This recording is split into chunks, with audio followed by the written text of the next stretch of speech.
privilege to bring you greetings on behalf of the London Police Services Board. We as a board are very committed to not only our youth, but the incredible community engagement activities under the leadership of our chief that our service is engaged in. I kind of stumbled into this role and stumbled into this evening, so as a brief bit of preparation, I figured I needed to figure out what the word trailblazer really means. And I think that the best definition I found came from a quote, a lesser known quote from Dr. Martin Luther King Jr. So he referred to trailblazers as disciplined nonconformists. So people might ask, what does that mean? And I think for me it means that there's so much change that many of us want to see and believe in, whether it's being on a police services board, signing up to become a police officer, or participating in an event like this. The real change that we might want to seek starts by looking in the mirror at ourselves. And to be a trailblazer means taking the discipline and the time to push up against the kinds of structures and issues we see in our society and move it to a better place. So I think the center of the spotlight tonight is on our trailblazers, and I want to congratulate them for their work. I want to congratulate everybody who's submitted, and I hope that everybody enjoys the evening. Thank you.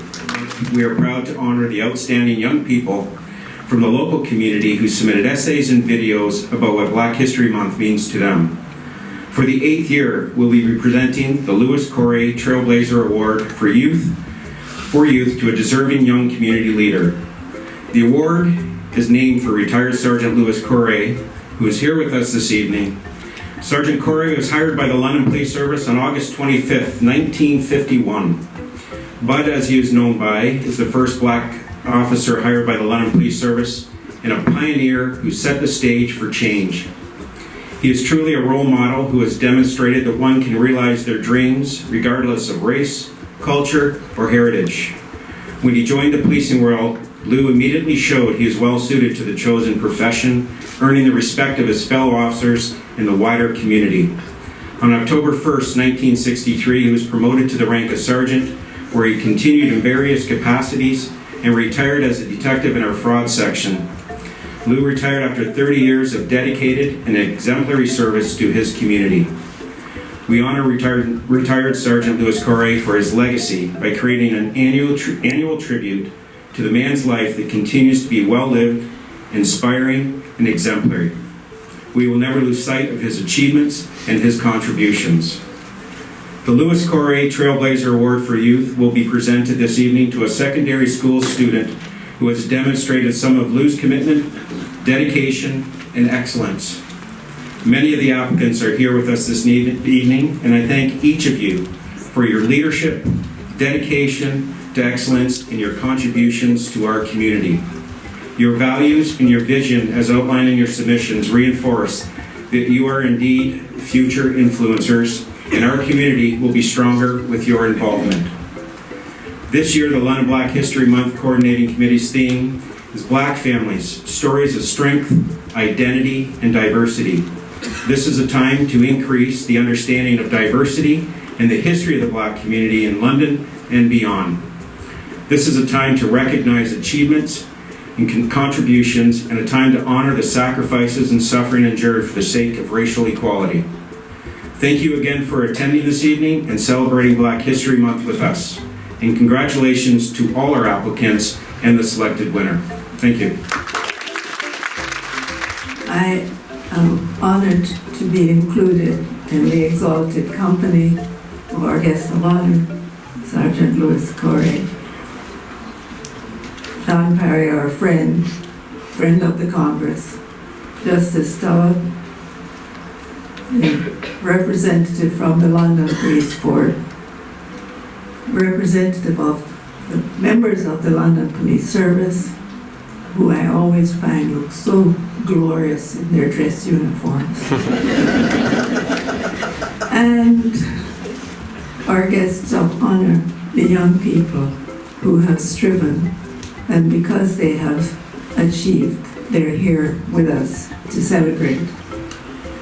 I'm honored to have the opportunity to greet you, to congratulate you, and just to share the importance we at the Congress of Black Women place on our part in this event and this process. 8 years and counting. There's so many metaphors that can be applied to the process of growth. Great oaks from acorns grow. This event started small. Every year I come and it seems to be bigger. But what it also represents is the biological process of growth. We make bread, we put yeast in it, little tiny, tiny cells. And because we give them the right environment, they grow and the dough swells and we end up with beautiful loaves of bread. Our community is seeded with yeast. It's growing. Great things will come of it. And we're honored to be a part of it, and we ask you to join with us in our part of it. So on June the 8th, we will be awarding scholarships which the Congress provides to students leaving high school. We put out our little save the date flyers so you can take them away and be prepared to join us when we celebrate who is going into post-secondary education, because that's what they want to do, and we're helping them with our scholarship awards. So thank you for having me. I know you're going to have a wonderful evening sharing time with these illustrious youth, and I'm so pleased to be here. Thank you.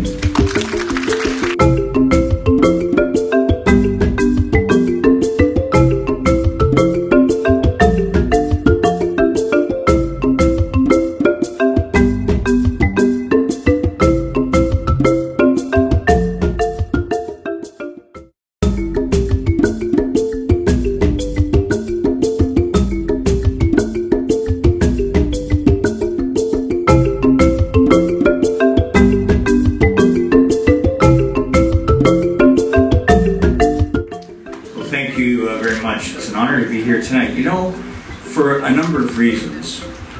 But let me say, I actually am here in two capacities. One as the mayor of the City of London, most newly elected. 2 months, 3 weeks, and 1 day and a few hours. And as part of that as well, one of the advantages you get is you get to be part of the Police Services Board. And that's a privilege and an insight that, frankly, I didn't appreciate or understand until I've now had this opportunity to sit in on a number of meetings. And friends, I have to say to you, the critical importance of what our police services do for the City of London, their openness, their commitment, their willingness to reach out to the community, to understand and respect diversity, to the chief, to the deputies, to the leadership team, and to all members of the police services, can I say to you, you matter. You care about this community, and you need to know that the City of London respects all members of London Police Services. Please say thank you.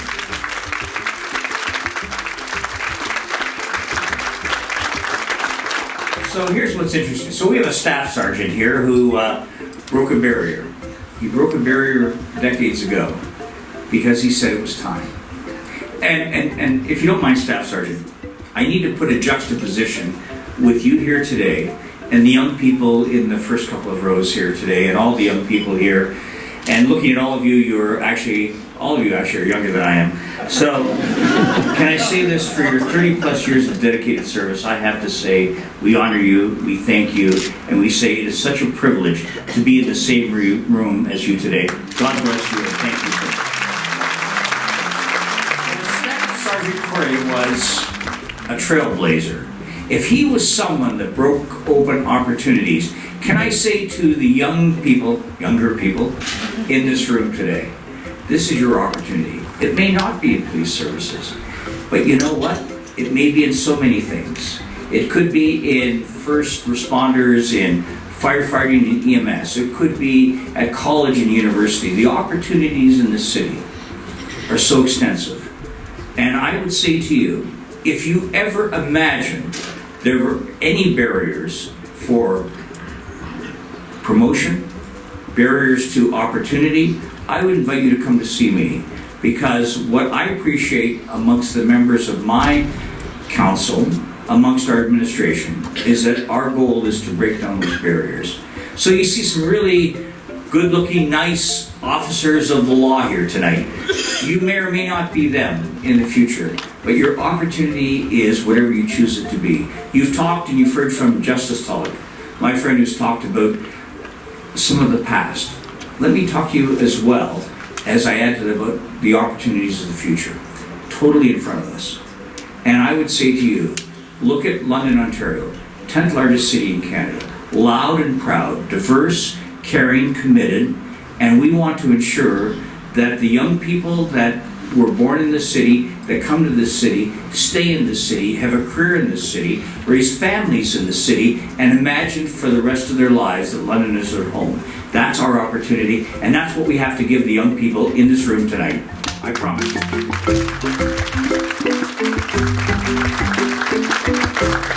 So in the old days, when I was in politics before this most recent election, I was a member of Parliament and a federal minister of the Crown, Minister of Science and Technology.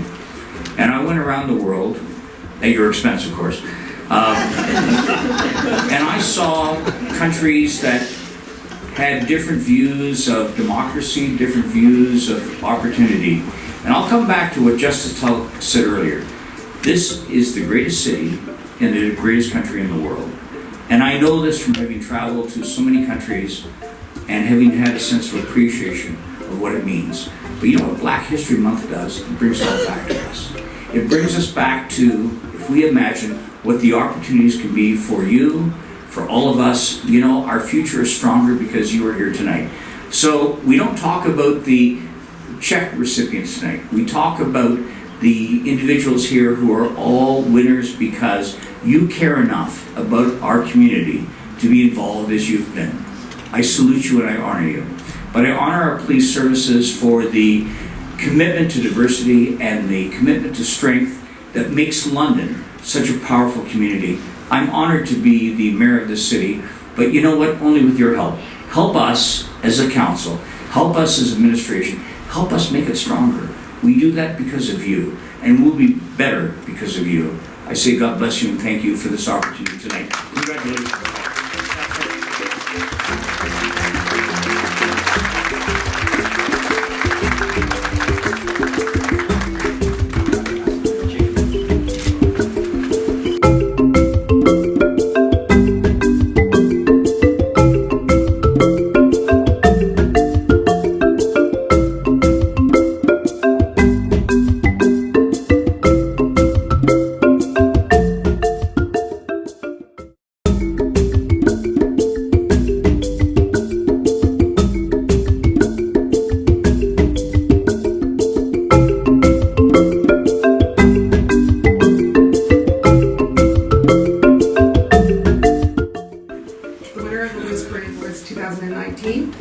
Secondary School, Fazia Agvanhin.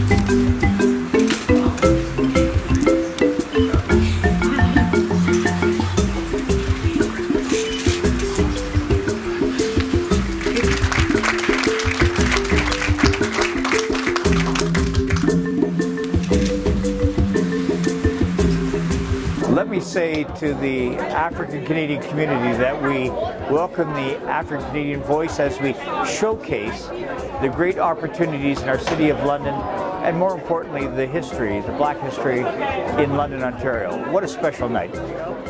So tonight, one of the important things that we did is that we recognize the Black Canadian voice. And we celebrated a number of young London people who wrote essays and poems about what mattered to them in terms of what Black history meant to them. And I'm so delighted to introduce to you Fazia, who's going to tell us a little bit about what she did to celebrate this award tonight. I created a spoken word about what Black history meant to me. It was a spoken word called I Used to Hate Being Black, and it was about the self-loathing that I had as a child growing up in Canada because I didn't get representation for my skin color. And luckily enough, it was a poem that I was amazing enough to get the award for the Trailblazer. I'm so happy to have won this award. I'm so happy to be somebody that the London Police thinks represents what a trailblazer means. Thank you so much. And may I add one more thing? This young trailblazer sets a mark. She sets a stage what young Black Londoners can aspire to, because she cares about our city and about our country, and she says it with great heart and great passion. I ask all of us out there as citizens of London to share their stories, to share their sorrows, to share their commitment and hopes and passion. That's what Fazia did tonight, and that's why she is the absolute deserving recipient of this award tonight. Congratulations to you. Thank you so much. Proud of you. Thank you. Oh my God, thank you.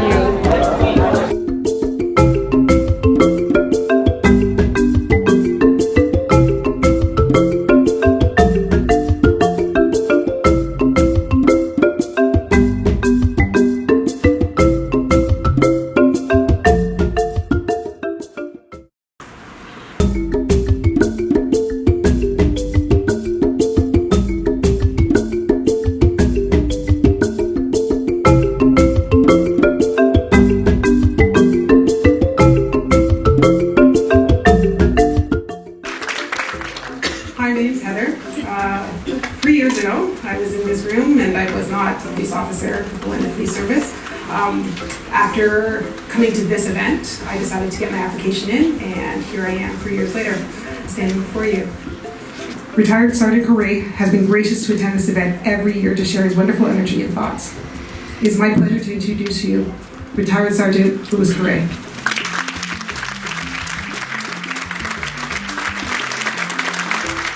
Again, I have the privilege and honor to share some of my notions with you. And since we are nearing the end of the evening, I will be brief. In my downtime, I enjoy reading things that give me different perspectives of life, personal narratives, poetry, politics, history, just to name a few. I would like to take a moment now and share something with you from a new book I was given as a gift and just finished reading. And Sarah, you're out there in the audience. My new administrator out in the Royal Cliff, she gave me that book and she's sitting out there now.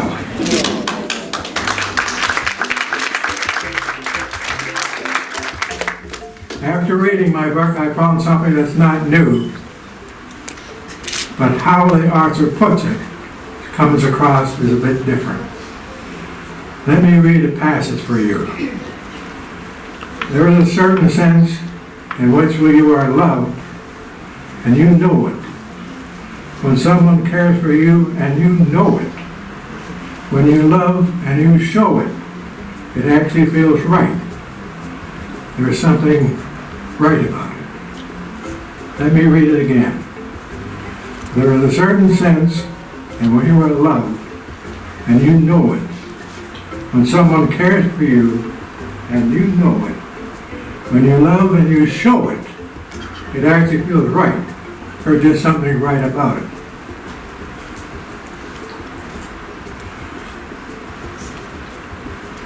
This is an excerpt of the sermons I delivered by the Most Reverend Bishop Coray, Michael Coray, pardon me. This particular sermon was a historic sermon he delivered at the wedding of Prince Harry and Megan Walker, Markle. Bishop Coray took the theme from this sermon for the title of his book, The Power of Love. Sermons Reflections, Wisdom to Uplift and Inspire, the book I just read. Many of you may have heard about his electrifying and entertaining sermon at the royal wedding, and possibly his new book, The Power of Love. However, I may not know the Bishop Coray. I now know that Bishop Coray is a trailblazer. While not only was Bishop Coray the first to preach in the emotional style of the traditional African American church, his sermon was not something ever witnessed at a royal wedding. At a time of crisis, conflict, and change that the Episcopal Church is facing, it turned to Bishop Coray, a descendant of slaves, and installed him as the first black presiding bishop of the Episcopal Church in 2015, bringing a new voice of leadership to the predominantly white Episcopal Church. Another first, another trailblazer. Bishop Coray takes the concept of love as he did when he was preaching at the royal wedding, and he writes about how it relates to the problems we face as a people, as a humanity, whether it's immigration in the U.S., the plight of migrants, or whether it's racial injustice. And he talks about making it a practical thing, something that people live beyond just what they think about in church every Sunday.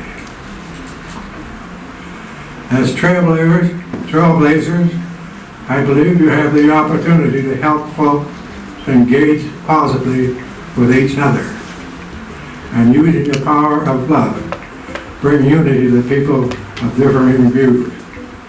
In his sermon at the royal wedding, Bishop Coray made reference to one of the late Reverend Dr. Martin Luther King Jr.'s lesser-known quotes, and I quote, "We must discover the power of love, the redemptive power of love, and when we discover that, we will be able to make of this old world a new world. Love is the only way."